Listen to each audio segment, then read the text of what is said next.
Chapter number 3. What are the four noble truths given by Buddha?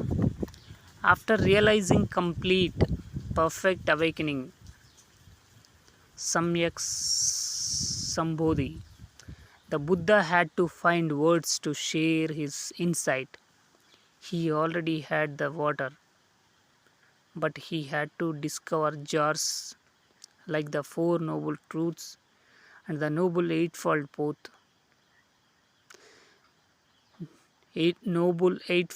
Path to hold it. The Four Noble Truths are the cream of the Buddha's teaching. The Buddha continued to proclaim these truths right up until his great passing away, that is Mahaparinirvana. The Chinese translate Four Noble Truths as Four Wonderful Truths or Four Holy Truths. Our suffering is holy if we embrace it and look deeply into it. If we don't, it is not holy at all. We just drown in the ocean of our suffering. For truth, the Chinese use the chapters for word and king. No one can argue with the words of a king. These four truths are not something to argue about. They are something to practice and realize. The first noble truth is suffering. That is dukkha. The root meaning of Chinese character for suffering is bitter. Happiness is sweet, suffering is bitter. We all suffer to some extent. We have some malaise in our body and mind.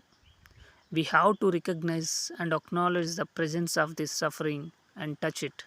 To do so, we may need the help of a teacher and a sangha, friends in the practice.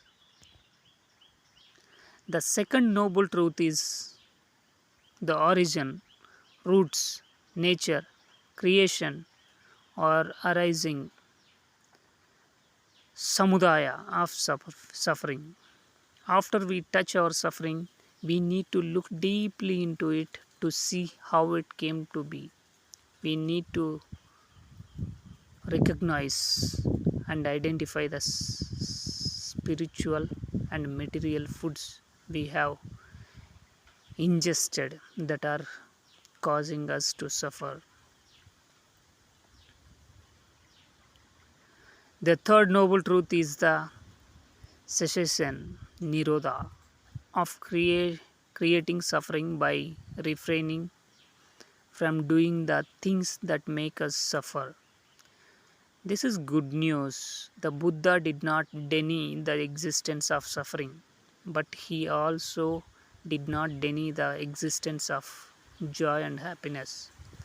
If you think that Buddhism says everything is suffering and we cannot do anything about it, that is the opposite of the Buddha's message. The Buddha taught us how to recognize and acknowledge the presence of suffering, but he also taught the cessation of suffering. If there were no possibility of cessation, what is the use of practicing? The third truth is that healing is possible. The fourth noble truth is the path, marga, that leads to refraining from doing the things that cause us to suffer. This is the path we need the most. The Buddha called it the Noble Eightfold Path. The Chinese translate it as the path of 8 right practices: right view, right thinking, right speech, right action, right livelihood, right diligence, right mindfulness, and right concentration.